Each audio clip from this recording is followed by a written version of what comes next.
시편 40편은 저자가 수많은 위험으로부터 구원을 받고 하나님의 구원의 은총을 감사한 노래가 되겠습니다. 다윗의 저작에 대해 일부 비평학자들은 의심을 하고 있지만 이 시는 표제문에 나타난 것처럼 다윗의 저작인 것이 일반적으로 받아들여지고 있습니다.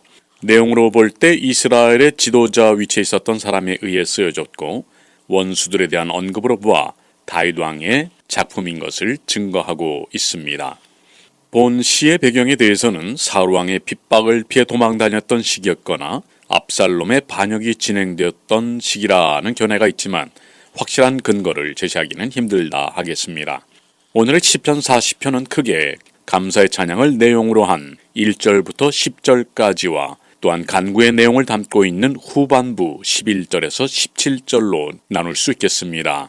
전반부에서 다윗은 큰 위험으로부터 건져내신 하나님의 구원을 찬송하고 이어서 하나님께서 베푸신 행적들을 나열하고 있습니다.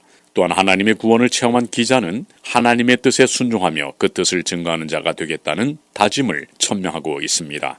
이어 후반부에서는 지금 그가 원수들로부터 겪고 있는 고통을 하소연하며 보호해 주시기를 간구하고 있습니다. 또한 시인이 빼놓지 않고 있는 것은 자기의 죄가 많다는 고백이 되겠습니다. 이는 자신이 지은 죄를 회개하고 원수들에게서 구원하여 주시기를 바라는 것입니다.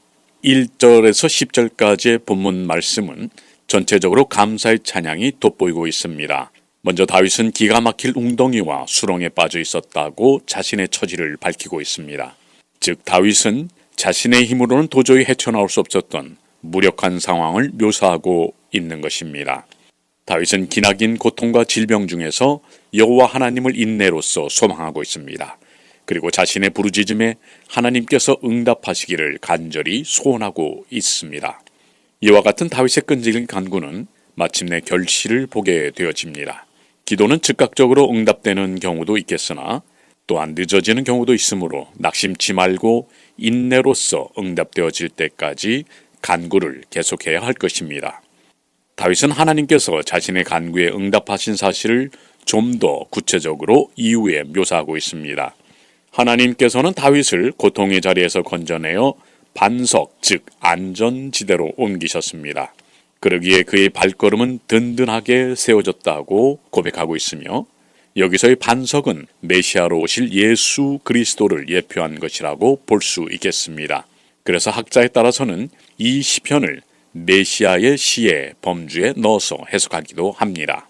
이렇게 구원을 체험한 다윗은 하나님께 올릴 새 노래가 자기 입에 있다고 3절에 고백하고 있습니다.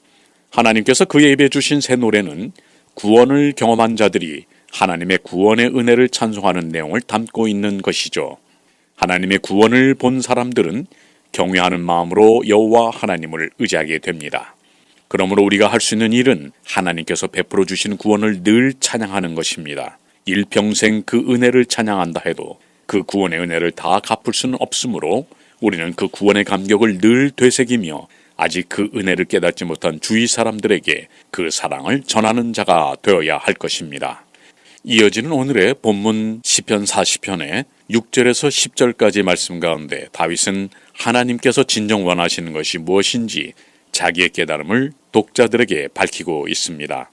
진정한 제사는 희생 제물을 바치는 그 이상의 의미로서 종교적, 도덕적으로 순종하는 삶이 포함되어야 하는 것입니다.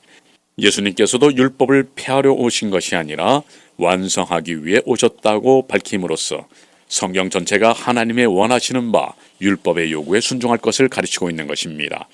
예수 그리스도는 율법의 마침이 되심으로 그를 믿는 자들은 예수께서 요구하시는 순종의 삶을 살아야 합니다. 예수 그리스도께서 하나님의 뜻을 행하신 것처럼 우리 모든 그리스도인들은 그리스도를 닮아가야 합니다.